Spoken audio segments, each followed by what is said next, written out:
ایمان بڑھتا ہے تو عمل آتے ہیں کہ نماز خوشی خضو والی آئے گی، آنکھیں غلط نہیں دیکھے گی، آنکھیں غلط نہیں دیکھے گی، ہاتھ غلط کام نہیں کریں گے. کیا ہے کہ اندر کا ایمان بن گیا. اور اگر ایمان نہیں بنا تو ظاہری دنیا تو کیسا بھی ہوگا، لیکن اندر سے کھوکھلا ہو جائے گا. نمازوں کی لالے نماز سے دور ہے. عام طور پر دیکھتے ہیں ہم ساتھی اپنے آپ کو کام کرنے والا ساتھی سمجھ رہا ہے اور نمازوں سے دور. نماز جیسا ہم عمل کام کرنے والے ساتھی کی زندگی سے نکل رہا ہے اور آدمی سمجھ رہا ہے کہ کام کر رہا ہوں. اتنا بڑا عام خریدا کہ حضور پاک صلی اللہ علیہ وسلم کی ذات اقدس جو بخشائے معصوم تھے پھر بھی اپنے آخری زمانے میں نہیں آ سکتے. یہاں تک کہ اتنا لیٹ ہو گیا حکم دے دیا ابو بکر صدیق رضی اللہ تعالیٰ عنہ کو کہ آپ نماز پڑھائیے. اور حضور پاک صلی اللہ علیہ وسلم صحابہ کے سہارے سے مسجد نبوی میں تشریف لے گئے اور ابو بکر صدیق رضی اللہ تعالیٰ عنہ کی ابتدا میں نماز ادا. ایسے حال میں نماز نہیں چھوڑ. ایمان بنتا ہے. جب ایمان بنتا ہے تو اندر سے جو ہے اعمال صحیح نکلتا ہے. اسی لیے سب سے پہلے ایمان پر محنت کرائی. اسی لیے مولانا الیاس صاحب رحمۃ اللہ علیہ فرماتے تھے، ملفوظات میں لکھا ہے کہ تبلیغ میں نے نہیں رکھا، دعوت کا کام میں نے نہیں رکھا، اس کام کا نام تو اگر میں کوئی رکھتا، حضرت کیا فرماتے، میں رکھتا تو تحقیق ایمان رکھتا. ایمان کو حرکت میں لانے کی محنت ہے. ایمان کو حرکت میں لانے کی محنت ہے.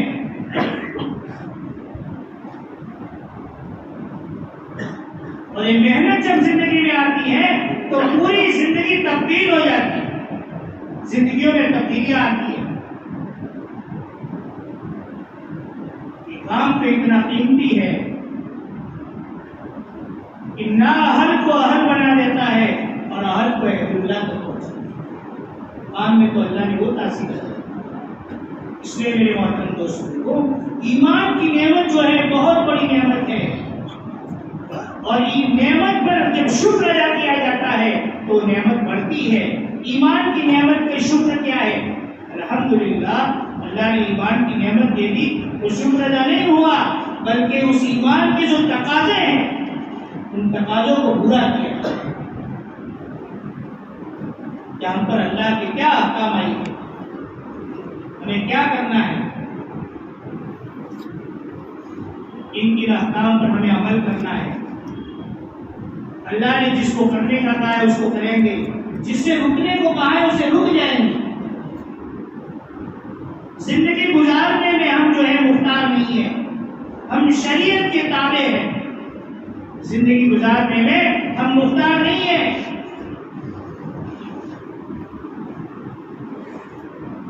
آج کل دور چلا ہے کہ زندگی کیسے جیو کہ فری زندگی جیو، جیسے جینا چاہو ایسے جیو. وہ ہمارے اسلام کا اور اسلام کی ترتیب نہیں ہے. ہمارے اسلام کی ترتیب تو ہے ہماری زندگی شریعت مطہرہ کے مطابق ہو. اسی لیے ہمارا سنتے ہیں کہ تقویٰ اختیار کرے. تقویٰ کس کو کہتے ہیں؟ تقویٰ اس کو کہتے ہیں ہر حال میں، ہر موقع پر، ہر موڑ پر اللہ کا لحاظ کر کے چلنا، یہ تقویٰ. دسترخوان پہ کھانے بیٹھا ہے تو سب سے پہلا اس کا تقویٰ یہ ہے کہ دیکھیں میرا مال جو ہے حرام تو نہیں ہے. اور دوسرا کیا؟ میرے نبی علیہ السلام کے طریقے پر کھانا کھاؤ، یہ تقویٰ ہے. کہ مال حلال ہے، حرام طریقے سے نہیں کمایا، اللہ کا حکم پورا ہو گیا. اور اس مال جو کمایا ہے حلال اس کو دسترخوان پہ کھا رہا ہوں، وہ نبی پاک صلی اللہ علیہ وسلم کے طریقے پر کھا رہا ہوں، یہ کیا ہے؟ تقویٰ. ایسے ہر موقع پر، یہاں تک کہ نماز بھی پڑھے تو حضور پاک صلی اللہ علیہ وسلم کے طریقے پر. کوئی آدمی کہے بھائی نماز میں تو نماز کو قائم کرنا لکھا ہے اور رکوع کرو، سجدہ کرو، قیام کرو، تو رکوع سجدہ کر لیں گے، قیام کر لیں گے تو نماز ہو جائے گی؟ نہیں، نماز اللہ کا حکم ہے، نماز پڑھو، نماز قائم کرو، نماز تو قائم کریں گے لیکن کیسے کریں گے کہ حضور کی ترتیب پر کریں گے، تب جا کے وہ نماز فائدہ دے گی، ورنہ وہ نماز بھی ہمیں فائدہ دے گی۔ کہ عبادت میں بھی اللہ کا حکم، حضرت محمد صلی اللہ علیہ وسلم کا طریقہ محفوظ رکھنا ضروری ہے۔ تو ایمان کا تقاضا یہ ہے، اللہ نے جو نعمتیں دی ہے نا ان میں سب سے بڑی نعمت ایمان کی ہے۔ ایمان کا تقاضا یہ ہے کہ ہمارے اعضاء سے نکلنے والے اعمال صحیح ہیں اور اندر کا ایمان مضبوط ہوگا۔ صحابہ نے اپنے ایمان بنایا، اسی لیے حضرت غالب حضرت عمر رضی اللہ عنہ فرماتے ہیں تعلمنا الایمان ثم تعلمنا القرآن، ہم نے ایمان کو سیکھا پھر قرآن کو سیکھا، ہم نے ایمان کو سیکھا پھر قرآن کو سیکھا۔ ایمان بھی سیکھنے کی چیز ہے۔ مجاہدوں کی بھٹیوں میں ایمان بنتا ہے، قربانیوں کے بعد ایمان بنتا ہے، اور جب ایمان بنتا ہے تو لمبی لمبی تقریریں نہیں کرنی پڑتی، آسانی سے جو ہے ایمان اعمال پہ آدمی آ جاتا ہے، کیونکہ اندر کا ایمان مضبوط ہے۔ اس کو نماز پلا رہا ہے، روزے پلا رہا ہے، حج پلا رہا ہے، زکات پلا رہا ہے، حرام سے بچ رہا ہے۔ امام صاحب نے پہلی رکعت میں سورت جو پڑھی اس کے اخیر کی 2 آیتیں پڑھی، وَمَن يَعْمَلْ مِثْقَالَ ذَرَّةٍ فِي مَغْفِرَةٍ کی نماز پڑھی نا ہم نے، بتایا نا کہ پہلی رکعت میں امام صاحب نے کیا پڑھا تھا۔ امام صاحب نے پہلی رکعت میں جو سورت پڑھی اس کے 2 آخری آیتیں کیا تھی؟ وَمَن يَعْمَلْ مِثْقَالَ ذَرَّةٍ خَيْرًا يَرَهُ وَمَن يَعْمَلْ مِثْقَالَ ذَرَّةٍ شَرًّا يَرَهُ۔ ایک صحابی اسلام میں داخل ہوئے، اس زمانے میں جو ہے قرآن ایسے ہماری طرح محفوظ نہیں تھا، کہیں چمڑے پہ لکھا ہوا تھا، کہیں پتھر پہ لکھا ہوا تھا، الگ الگ جگہوں پہ لکھا ہوا تھا۔ حضور پاک صلی اللہ علیہ وسلم نے ایک صحابی کو دے دیا کہ آپ ان کے پاس قرآن سکھاؤ۔ صحابی دوسرے صحابی نے تو سکھایا، آپ جان سے نکل رہے غالب حضرت علی رضی اللہ تعالیٰ انہوں نے سکھایا۔ سب سے پہلے یہ 2 آیتیں سکھائی، وَمَن يَعْمَلْ مِثْقَالَ ذَرَّةٍ خَيْرًا يَرَهُ وَمَن يَعْمَلْ مِثْقَالَ ذَرَّةٍ شَرًّا يَرَهُ۔ 2 آیتیں سکھائی، وہ 2 آیتیں سیکھ کے چلے، واپس آئے گی۔ کچھ دنوں کے بعد حضور پاک صلی اللہ علیہ وسلم کی ملاقات ہوئی اور ان کی صحابی سے پوچھا بھئی آپ کو نئے جو مسلمان ہوئے تھے اس صحابی کو آپ کے ساتھ لگایا تھا، کیا ان کی کیا کارگزاری ہے، کیا حال چال ہے؟ تو اس صحابی نے عرض کیا اللہ کے نبی علیہ السلام وہ تو 2 آیتیں سیکھ کے گئے، واپس آئے ہی نہیں ہیں، اب کیا کریں گے؟ کچھ عرصے کے بعد وہ صحابی بھی ملے، اللہ کے نبی صلی اللہ علیہ وسلم نے فرمایا کہ بھائی آپ کو تو میں نے لگایا تھا، آپ آئے ہی نہیں، کہ حضور اس صحابی سے میں نے 2 آیتیں سیکھی، وَمَن يَعْمَلْ مِثْقَالَ ذَرَّةٍ خَيْرًا يَرَهُ وَمَن يَعْمَلْ مِثْقَالَ ذَرَّةٍ شَرًّا يَرَهُ۔ 2 ذرے میری زندگی گزارنے کے لیے کافی ہو گئے، اس لیے میں نے سمجھا بس اس پر ہی زندگی گزار۔ اس آیت کا کیا ترجمہ کہ ذرہ برابر نیکی کرے گا اس کا بدلہ بھی اللہ کے یہاں پائے گا، اور ذرہ برابر گناہ کرے گا اس کا خمیازہ بھی آخرت میں دے گا۔ بس وہ 2 ذرے جب میں نے سنے اور جب انہوں نے مجھے سکھائے تو زندگی گزارنے کے لیے مجھے کافی ہو۔ کیا زندگی اندر کا ایمان ایسا بنا ہوا تھا کہ قرآن کی 2 آیتیں سامنے آتی تھی، زندگیاں گزارنے کے لیے کافی ہو جاتی تھی۔ آج ہمارے سامنے گھنٹے گھنٹے تقریریں ہو رہی ہے اور ہم تقریریں سن رہے ہیں، لیکن ایک بار ہماری زندگی میں تبدیلی نہیں آ رہی۔ ایک بار کانوں کی مزاح کے لیے سن رہے ہیں، تقریر جو ہوتی ہے وہ کان کی مزاح کے لیے نہیں ہے، واہ واہ کے لیے نہیں ہے، یہ تقریر تو اعمال کے لیے ہے۔ کہ جو سنا جائے اس پر عمل کیا جائے.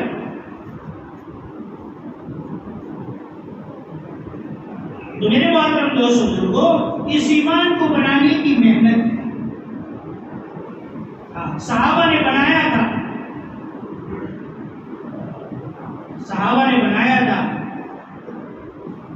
اور ایمان کہاں بنتا ہے؟ کالجوں میں. ایمان کہاں بنتا ہے؟ اپنے اپنے کاروبار پر، فیکٹریوں میں نہیں. یہ ایمان بنتا ہے مجاہدے کی بھٹیوں میں. حضرت عمر رضی اللہ تعالیٰ عنہ ایک مرتبہ جبل ابی قبیس پر جا رہے تھے اپنے زمانے میں، اپنے دور خلافت، جب ان کے خلافت کا دور تھا. وہ امیر المسلمین تھے، امیر المومنین تھے. تو بیت اللہ کے سامنے ایک پہاڑ ہے، پہاڑ ہے جس کا نام ہے ابی قبیس. اس پہاڑ پر حضرت عمر رضی اللہ تعالیٰ عنہ جا رہے. ساتھ میں مسلمانوں کا بہت بڑا لشکر ہے. جاتے جاتے رستے میں پہاڑ پر چڑھتے ہوئے کھائے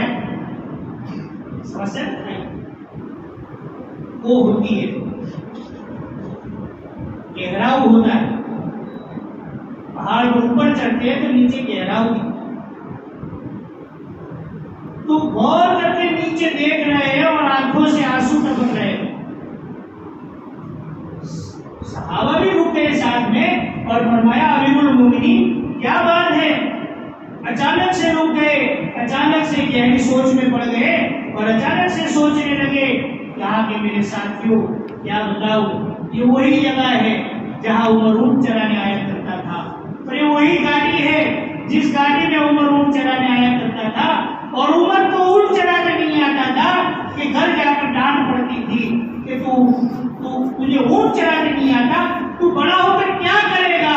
جس گاڑی میں مجھے اونٹ چرانے نہیں آتا تھا اس گاڑی سے آج مسلمانوں کا امیر بن کر گزر رہا ہوں، امیر المومنین بن کے گزر رہا ہوں. کون سی ایسی یونیورسٹی تھی، کون سی ایسی کالج تھی جس نے اس مقام سے وہاں تک پہنچا دیا کہ جس میں چرواہے کی صلاحیت نہیں تھی اس کو امیر المومنین تک پہنچا دیا اور اس مقام تک پہنچایا کہ دنیا کے حاکم بھی آج ان کا محتاج ہے کہ حکومت کو کیسے چلایا جائے. کہ حضرت عمر کی حکومت کو دیکھے بغیر انسان مگر حکومت نہیں چلا سکتا. آج کی حکومتیں بھی حضرت عمر رضی اللہ تعالیٰ عنہ کے طریقے کی محتاج ہے. کون سی ایسی چیز تھی جنہوں نے حضرت عمر رضی اللہ تعالیٰ عنہ کو اس مقام تک پہنچایا؟ وہ حضور پاک صلی اللہ علیہ وسلم کی اتباع تھی، وہ اللہ کے احکام کی پابندی تھی اور حضور پاک صلی اللہ علیہ وسلم کی غلامی تھی. اس مقام تک پہنچا. میرے محترم دوست بزرگوں، یہ چھوٹی موٹی بات نہیں ہے کہ اللہ نے ایسی پاکیزہ شریعت کی ہے کہ اس شریعت پر چلنے سے اللہ دنیا میں بھی زندگی آرام سے سکون سے گزارے گا اور اللہ تعالیٰ آخرت میں بھی جو ہے ہمیشہ ہمیشہ کامیابی نصیب کرے. دنیا میں بھی اللہ سکون دے گا. آج دنیا سکون کو حاصل کرنے کے لیے ترس نہیں ہے.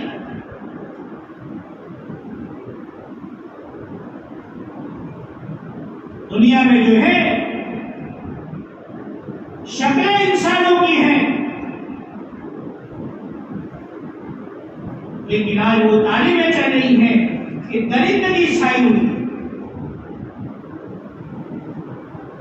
ایک محنت ایسی ہے، ایک شریعت ہمارے پاس ایسی ہے اور ایک مذہب ہمارے پاس ایسا ہے کہ جس میں حضرت محمد رسول اللہ صلی اللہ علیہ وسلم کی تعلیم ہمارے پاس ہے.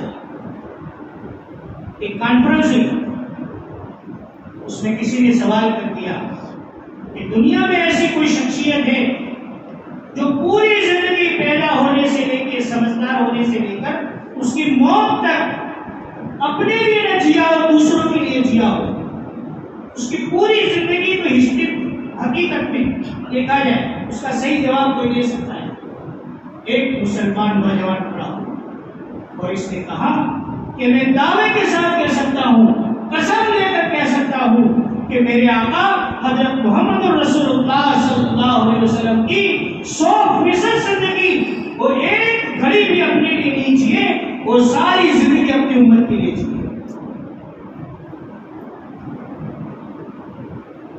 ایک مرتبہ عائشہ رضی اللہ تعالیٰ عنہ اور حضور پاک صلی اللہ علیہ وسلم کھلے آسمان کے نیچے بیٹھے ہوئے. عائشہ رضی اللہ تعالیٰ عنہ کی گود میں حضور پاک صلی اللہ علیہ وسلم کا سر ہوا.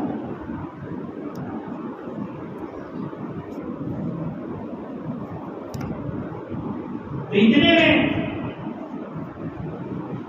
حضور پاک صلی اللہ علیہ وسلم کی نظر جو ہے آسمان کی طرف.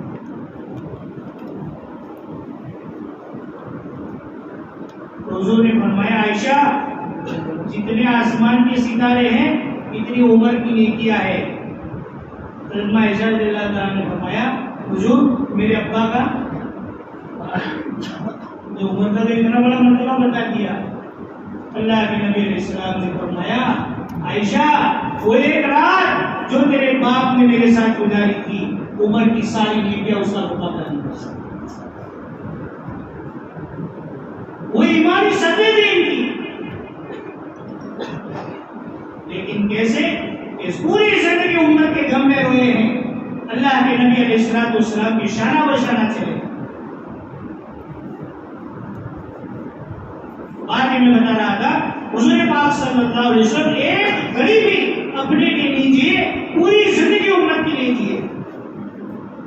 ایک مرتبہ عائشہ رضی اللہ تعالیٰ عنہ نے حضور سے دعا کی درخواست کر دی حضور میرے لیے دعا فرمائیں. حدیث پاک میں اس کا مفہوم ہے. تو اللہ کے نبی علیہ السلام نے فرمایا اللہ عائشہ کے اگلے پچھلے سارے گناہ معاف کر. تو حضرت عائشہ رضی اللہ تعالیٰ عنہ اتنی خوش ہوئی کہ حدیث میں جس کا مفہوم میں لکھا ہے کہ ان کا سر گول میں چلا گیا. آدمی زیادہ ہنستا ہے جھک جاتا. تو اللہ کے نبی علیہ السلام نے فرمایا عائشہ اتنی ہنسنے کی کیا وجہ ہے کہ حضور آپ جیسے نبی نے میرے لیے دعا کر دی کہ اگلے پچھلے سارے گناہ معاف کر دے تو میں تو گناہوں سے پاک ہو گئی. اتنی بڑی دعا ہے. اللہ کے نبی علیہ السلام نے فرمایا عائشہ میرے دعا اپنی امت کے لیے ہر فرض نماز کے بعد. کیا فرمایا میں دعا اپنی امت کے لیے ہر فرض نماز کے بعد مانگتا ہوں. کیا امت کا غم ہو پوری زندگی اپنے امت کے لیے کھپا دی. اب ہم سوچ سکتے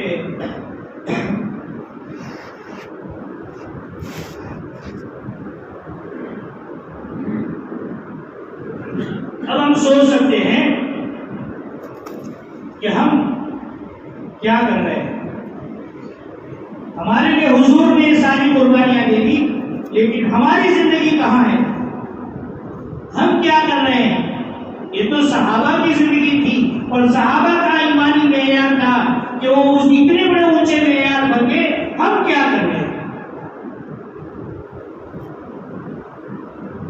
ہم روزانہ فضائل اعمال کی تعلیم میں ممبر سے سنتے ہیں مسلوں سے سنتے ہیں صحابہ کی نماز ایسی تھی, صحابہ کی تلاوت کی کلام پاک ایسا تھا, صحابہ کے اعمال کا شوق ایسا تھا. ہم سنتے ہیں نا کہ میں پوری رات نماز میں گزرتی تھی, پوری رات ایک آیت پڑھتے پڑھتے گزرتی تھی. تو افسوس کرتے ہیں, سوچنے میں مجبور ہو جاتے ہیں کیسے لوگ ہوں گے وہ کہ پوری رات نماز میں گزار دیتے تھے, پوری رات سجدے میں گزار دیتے تھے. کیسے لوگ ہوں گے وہ. لیکن سمجھنا آسان ہے. موبائل والے ہیں نا پوری رات گزار دیتے نہیں گزارتے. موبائل لے کے بیٹھ جاتے ہیں, صبح 4-5 بجے تک جاگتے ہیں نوجوان. کیا ہوا بھائی کہ موبائل سے دلچسپی دی تو 4-5 بجانا آسان ہو گیا, پوری رات نکالنا آسان ہو گیا. کوئی کہتا ہے بھی پوری رات گزر گئی تب جا کے وہ موبائل چھوڑتا ہے. ایسے ہی ان کو نمازوں میں ایسی دلچسپی, ویسے ہی ان کو اعمال میں قرآن کی تلاوت میں ایسی دلچسپی تھی کہ ان کی راتیں نمازوں میں گزر جاتی تھی, ان کو پتہ نہیں چلتا. وہ اعمال کا شوق تھا. اس لیے میرے محترم دوستوں کو اپنی زندگی کو صحیح رخ پہ لانے کی فکر کرنا, یہ دعوت کا کام اسی لیے ہے, یہ تبلیغ کا کام اسی لیے ہے. حضرت مولانا الیاس صاحب رحمۃ اللہ علیہ بنگلے والی مسجد میں شہر میں ٹہلتے تھے اور فرماتے تھے یا الہی کسی کی شب رو کے کٹے کسی کی شب سو کے کٹے، میری شب کیسی نہ رو کے کٹے نہ سو کے کٹے۔ ایک غم ہے، ایک درد ہے، دعوت کا کام ایک فکروں کا کام ہے، امت کا غم لے کر پھرنا ہے۔ طائف کا واقعہ بیان کرنا آسان ہے، میرا تقریر کر دینا آسان، آپ کا سننا آسان، لیکن میرے محترم دوستوں کو نکلے 40 دن 4 مہینے اور پھر اس کے بعد زوے پاؤں میں ٹھوکر لگ جاتی ہے، ناخن میں چوٹ آ جاتی ہے، آدمی دل ملا جاتا ہے، پریشان ہو جاتا ہے، تو اس وقت سوچے مجھے ایک ناخن پر چوٹ لگ گئی، میں پریشان ہو گیا، میرے نبی پر کیا گزری ہوگی؟ احد میں میرے نبی پر زخم آئے، طائف میں میرے نبی پر زخم آئے، میرے نبی کو حرم میں پیٹھ پر اوجھ رکھ دی گئی، گلے میں پھندے ڈال کر کھینچا گیا، پھر میرے نبی کا ہاتھ تھا، میرے نبی علیہ السلام نے یہ قربانیاں کی، میں نے کیا کیا؟ پھر سمجھ میں آتا ہے۔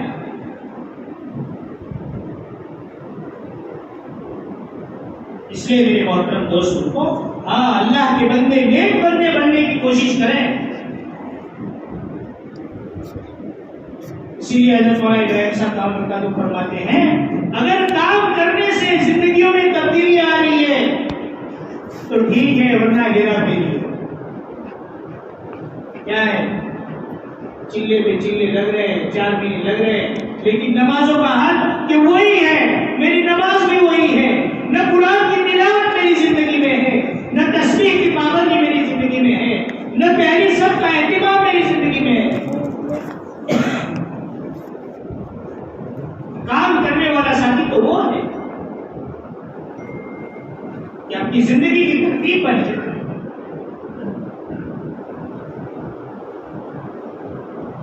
جیسے میرا کھانا چھوٹ جاتا ہے تو آدمی بےتاب ہو جاتا ہے، کاروبار میں اگر دکان 1 گھنٹے لیٹ کھلتی ہے تو آدمی بےتاب ہو جاتا ہے، لیکن میری آج کی تسبیح چھوٹ گئی کوئی فکر نہیں ہے، میری قرآن کی تلاوت چھوٹ گئی کوئی فکر نہیں ہے۔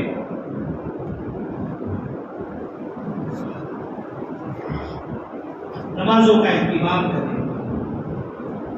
ہم تقریر تو کرتے ہیں 6 صفات بیان کرتے ہوئے، یہ تو کہتے ہیں نماز جو ہے حضور کے آنکھوں کی ٹھنڈک ہے، جنت کی کنجی ہے،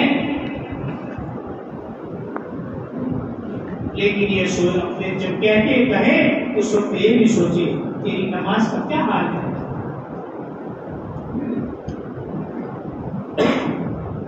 فجر کی نماز کا تیرا کیا حال ہے؟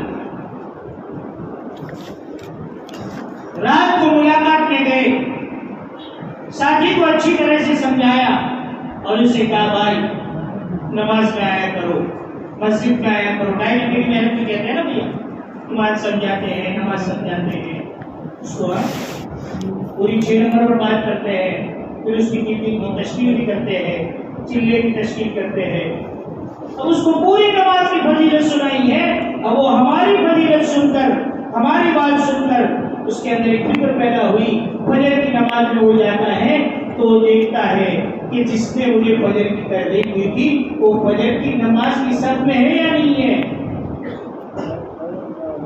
وہی فجر کی نماز کی صف میں نہیں ہے، وہ لوگ کیا ہمارا اثر پڑے گا؟ ہم کہتے ہیں نیا مجمع نہیں آتا، کہاں آئے گا؟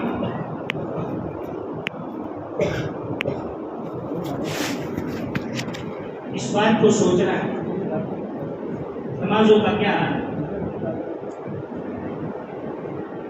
اپنے بارے میں فکر مند رہے، ہم ساتھیوں کے بارے میں متفکر رہتے ہیں، فلاں کا یہ حال ہے، فلاں کا یہ حال ہے، فلاں ساتھی نہیں آیا، فلاں ساتھی نماز میں نہیں آتا۔ حضرت عمر رضی اللہ تعالیٰ عنہ مسجد نبوی میں نماز پڑھا رہے ہیں، اور جب ان کو خنجر مارا گیا اور اسی زخم میں وہ شہید ہو گئے، تو جب حضرت عمر رضی اللہ تعالیٰ عنہ گش کھا کر گرے نیچے تو اپنا سر مبارک جو ہے زمین سے رگڑ رہے تھے. عبداللہ ابن عمر رضی اللہ تعالیٰ عنہ کے بیٹے جو ہیں انہوں نے سر کو لے کر اپنی گود میں رکھ دیا. تو کیا کرے بیٹے عبداللہ سر نیچے رکھ دے, تیرے باپ کی بڑھاپے پر اللہ کو رحم آ جائے, اس میرے سر رگڑنے پر اگر اللہ کو رحم آ جائے تو تیرے باپ کو اللہ معاف کر دے گا. کون ہے, کون کہہ رہا ہے جس کے بارے میں اللہ کے نبی علیہ السلام نے فرمایا لو کان بعد نبی لکان عمر, اگر میرے بعد کوئی نبی ہوتا تو حضرت عمر ہوتے. وہ 10 صحابہ جن کو ایک ہی مجلس میں حضور پاک صلی اللہ علیہ وسلم نے فرمایا تھا ابو بکر جنت میں, عمر جنت میں, عثمان جنت میں, علی جنت میں, طلحہ جنت میں, عبیدہ جنت میں, ابو عبیدہ جنت میں, یہ 10 صحابہ کے بارے میں فرمایا تھا کہ جنت میں ہے اور یہ جنت میں جائیں گے, ان میں سے ہے, جنتی ہونا یقینی ہے. پھر بھی کیا فرما رہے بیٹے عبداللہ سر کو نیچے رکھ دے, رگڑتا رگڑتا جاؤ دنیا سے تاکہ اللہ کو رحم آ جائے. اور میرے محترم دوستوں کو ہم اپنے گشت میں مطمئن ہو گئے, اپنے چلت میں مطمئن ہو گئے, اپنی 2 رکعت نماز پر مطمئن ہو گئے. میرے محترم دوستوں کو اللہ کو راضی کرنا ہے اور کب تک کرنا ہے کہ جن کو حضور نے جنت کی بشارتیں دی تھی ہے, جن کے بارے میں حضور نے فرمایا, جن کے بارے میں حضور نے فرمایا میرے بعد اگر کوئی نبی ہے تو نبی ہوتے تو حضرت عمر ہوتے. اور اس سے بھی بڑی بات یہ ابو بکر صدیق فرماتے ہیں کاش مومن کے بدن کا بال ہوتا. کون کہہ رہا ہے جنت کے آنکھوں دروازوں سے پکار آئے گی مرحبا یا ابو بکر, مرحبا یا ابو بکر, ابو بکر مجھ میں سے داخل ہو جاؤ. جنت پکارے گی ابو بکر کو. اتنا بڑا مقام, لیکن اپنے بارے میں کیا ڈر رہے ہیں, کیا حال ہے ان کی زندگیوں کا. ابو بکر مجھ میں سے داخل ہو گئے. ایک کتاب میں پڑھا رہا کہ وہ واقعہ ہم پڑھتے ہیں نا جو امام صاحب اکثر خطبوں میں بھی دیتے ہیں, نفسی نفسی, جو پورا واقعہ ہے کہ اس میں سارے نبیوں کے پاس لوگ جائیں گے, سارے نبی جائیں گے بھائی ہم اپنی ہو رہے ہیں کیسے جا رہے. اخیر میں لوگ حضور پاس جائیں گے, حضور سجدہ ریز ہو جائیں گے اور اللہ سے فرمائیں گے, اللہ سے عرض کریں گے کہ باری تعالیٰ حساب کتاب شروع وہ کیا ہے. تو اس وقت میں کہا جائے گا کہ ٹھیک ہے آپ حساب کتاب شروع کرنے کی فرمائش رکھ رہے ہیں تو چلو شروع کرتے ہیں, لاؤ حساب کس سے شروع کریں. اللہ کی علم میں ایسا پھر بھی اللہ پوچھے تو حضرت حضور پاک صلی اللہ علیہ وسلم سب سے پہلے جو پیش کریں گے وہ حضرت ابو بکر صدیق رضی اللہ عنہ. کیا بھروسہ, کیا وثوق ہوگا اللہ کے نبی علیہ السلام کہ پیش کریں گے کہ جاؤ. میرے محترم دوستوں کو اپنی زندگیاں ایسی گزارنے کے باوجود بھی حال یہ تھا ان کی نمازوں کا کیا حال ہے, ان کی عبادتوں کا کیا حال ہے. تقوی کا اتنا اعلیٰ پیمانہ کہ مسجد کے سب میں کھڑے ہو جاتے تھے تو سب سے بڑے ولی تھے, بازار میں جاتے تھے سب سے بڑے امانتدار تاجر تھے, اور جب مالکوں میں جاتے تھے تو سب سے بڑے بہادر سپہ سالار.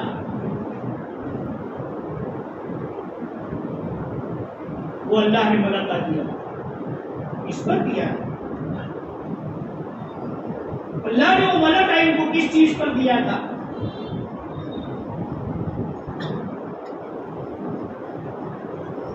اطاعت تھی ان کی زندگی میں, اطاعت, اللہ کے احکام کی عظمت سمجھا تھا انہوں نے. آج وہ چیز ہماری زندگی میں نہیں ہے. ہم کہتے ہیں کہ صحابہ نماز آئی تو صحابہ خوش ہو گئے, اللہ سے لینے کا طریقہ مل گیا. لیکن ہم یہ سوچے نماز کے ذریعے سے میں نے کتنی مرتبہ اللہ سے لیا, میں نے کتنا اللہ سے لیا اس نماز سے. بڑی افسوس کی بات ہے کبھی مسجد وال جماعت، کبھی بیٹھک چھوٹ جائے تو آدمی ساتھیوں سے افسوس کرتا ہے آج تو بیٹھک چھوٹ گئی، آج گھر چھوٹ گیا، کبھی افسوس نہیں کرتا میری نماز چھوٹ گئی، میری نماز قضا ہو گئی۔ نماز کا قضا کرنا اتنا بڑا بھاری گناہ ہے کہ پوری دنیا اس کے صدقے میں دے دی جائے، اس فرض نماز کا بدلہ نہیں کیا جائے۔ اس نماز کے ساتھ ہم کام کرنے والے ساتھی کیا کھیل جاتے ہیں۔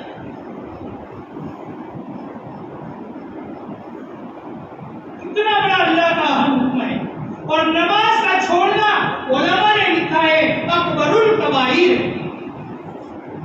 کبیرہ گناہ ہے نا، اس میں بھی بڑا گناہ۔ نماز کا چھوڑنا اکبر الکبائر ہے۔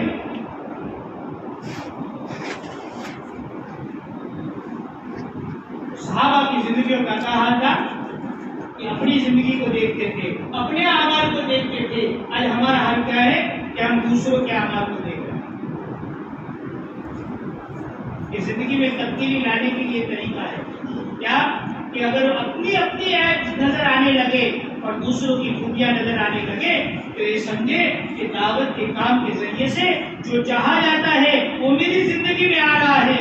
اگر دوسروں کے عیب نظر آتے ہیں اور اپنی خوبیاں نظر آنے لگتی ہے تو سمجھے کہ ابھی بیک مار رہا ہے۔ بیک جانے کیا ہوتا ہے؟ کھانا بیک مارنے کیا ہوتا ہے؟ کیا ہو جاتی ہے؟ اور اس کیا کو کیا کرتے ہیں؟ یہ بھی ناپاک، کھانا ہضم ہو جائے تو زراعت نکلتے، یہ بھی ناپاک، لیکن وہ نعمت بن کے نکلتی ہے کہ اسے آدمی کو صحت ملتی ہے۔ اور بیک مارے تو فوراً ڈاکٹر کے پاس جاتا ہے کہ بھائی تکلیف ہو گئی ہے، کیا ہو رہی ہے، کیا کوئی تکلیف ہے کیا؟ فوراً آدمی متوجہ ہو جائے کہ مجھے اپنے عیب کی نظر نہیں آ رہے، اپنے اعمال کی طرف نظر دے، اپنی قرآن کی تلاوت کی پابندی کرے۔ میری قرآن کی تلاوت کا کیا حال ہے؟ اپنی تسبیحات کی پابندی کا اہتمام ہونا چاہیے۔ انفرادی اعمال کا نور دعوت کی بات میں اثر پیدا کرے گا۔ انفرادی اعمال کا نور دعوت میں اثر پیدا کرے گا۔ اور اگر ہم نماز کی سب سے آخر کی صف میں ہے، 2 رکعت امام صاحب سے ملی اور 2 رکعت الگ سے پڑھنے کا موقع،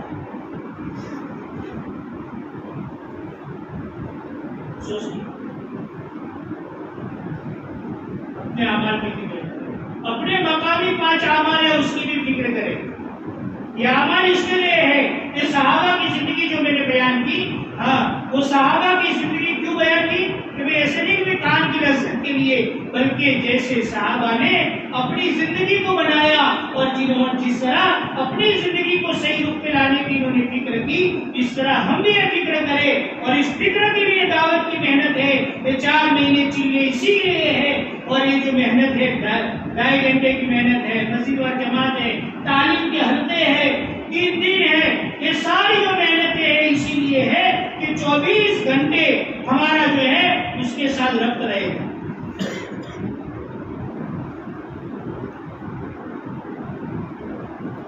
تو ہمارے اعمال میں جھول نہیں پڑے گی۔ یہ 5 کام اس کے لیے ہے، یہ اپنی زندگیوں میں لانے کی فکر کریں۔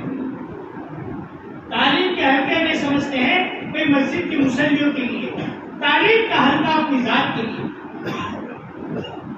بڑے بڑے اللہ والوں کو دیکھا، آج بھی ایک اللہ والے کے بارے میں ہے کہ آج بھی آدھا گھنٹہ فضائل اعمال کا مطالعہ کرتا ہے، 90 سال سے زیادہ ہو۔ اور اگر بیمار ہو تو کسی پڑھنے والے سے کہتے ہیں آپ پڑھے میں سنو۔ مسجد کی تعلیم کتنے گھنٹے ہیں؟ آدھا گھنٹہ ہے۔ ہمارے بڑے جو فرماتے ہیں مسجد کی تعلیم کو آدھے گھنٹے تک لے جانی ہے، 10 منٹ سے آگے نہیں گئی ابھی تک، وہ بھی غنیمت ہے۔ لیکن اس کو جو ہے اپنی ذات کا فائدہ سمجھ کر اس تعلیم کو سنیں۔ اللہ کے نبی صلی اللہ علیہ وسلم کی حدیثیں ہیں، حدیثوں کا نور دلوں میں آئے گا، زبانی باتوں سے، کہ بیانوں کے ذریعے سے جو فائدہ نہیں ہوگا، وہ بات حضور پاک صلی اللہ علیہ وسلم کی حدیثوں کے بعد، حدیث میں نور ہے، نور اس کے دل میں اترے گا. اور جو تعلیم مسجد میں سن رہے ہیں وہ تعلیم اپنی گھروں میں بھی زندہ کرنے کی کوشش کریں، ورنہ دنیا کے چاروں طرف کے خرافات جو ہے ہمارے گھروں کو شکار بنا لیں گے. دنیا کا باطل ہمارے گھروں میں داخل ہو جائے گا نہیں بلکہ ہو گیا. ہاں، دنیا کا باطل اپنے گھروں میں داخل ہو گیا. گھر ہمارا ہے، بچے ہمارے ہیں، لیکن زبان باطل کی بولتے ہیں، کام باطلوں کا کرتے ہیں. ہم کہیں گے وہ نہیں کریں گے، وہ لباس ہم کہیں گے وہ نہیں پہنیں گے. باہر کا باطل ان کو جو تعلیم دے گا وہ کرے گا، لیکن گھروں کی تعلیم مضبوط ہوگی تو گھروں میں جو ہے پلنے والے بچے بچپن سے حدیث کو سنیں گے، اللہ کے رسول صلی اللہ علیہ وسلم کی باتوں کو سنیں گے، اللہ کے احکام کو سنیں گے، تو ان کے اندر وہ نور پیدا ہوگا کہ چھوٹا سا بچہ بھی جو ہے اس کے اندر دین کا شوق پیدا ہوگا.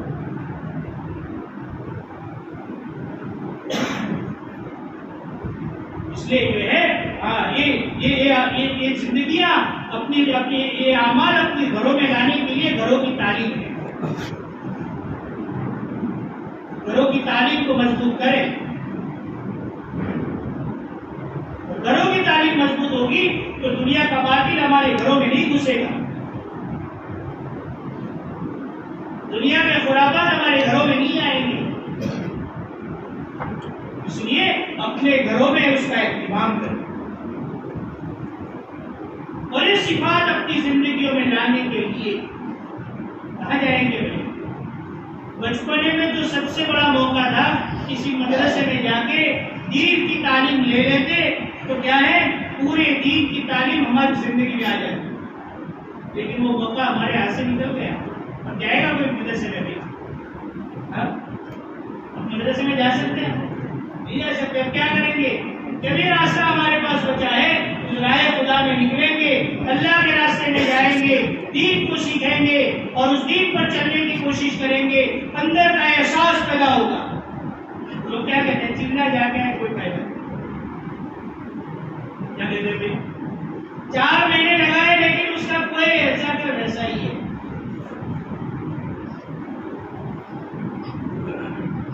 تبلیغ کو بدلا. ایک آدمی بیت اللہ جاتا ہے، اس کو جاتے ہیں لوگ پہلے 3 وقت کی نماز پڑھتا ہے. ادھر بہت سارے 2-4 وقت کی نماز پڑھنے والے چھوڑ دیتے. حج کو جانے کے بعد ایک بھی نماز نہیں پڑھتا تو غسل بیت اللہ کا ہے اس کی ذات کا ہے. غسل کس کا ہے؟ بیت اللہ کا غسل نہیں ہے. ایسی مقدس جگہ پہ جا کے اگر کوئی ایسی بے حرمتی کی ہوگی جس سے محروم ہو گیا، ایسے پاکیزہ راستے میں جانے کے بعد اگر بے غسلی سے چلتا ہے تب جا کے وہ محروم ہوتا ہے. ورنہ ایک کام تو ایسا ہے ہزاروں کی زندگیاں پلٹ گئی، لاکھوں کی زندگیاں پلٹ گئی. جوا کھیلنے والوں نے جوا چھوڑ دیا، زنا کاروں نے زنا چھوڑ دیا، دوائی کو نے اپنی غلط زندگیوں کو چھوڑ کر پاکیزہ عورتیں بن گئی. رائے خدا میں نکلے. یہ سوچیں گے کہ اللہ کے راستے میں تو جانا ہے لیکن تقاضے تو آئیں گے لیکن دنیا کے مسائل لیکن اگر مگر جو ہے نا وہ نہیں نکلنے دیتا. جانا تو ہے مگر جانا ہے لیکن وہ جو ہے نا اگر مگر لیکن والا وہ اللہ کے راستے میں نہیں نکلنے دیتا. اگر اس کو نکال دے تو نکلنا آسان.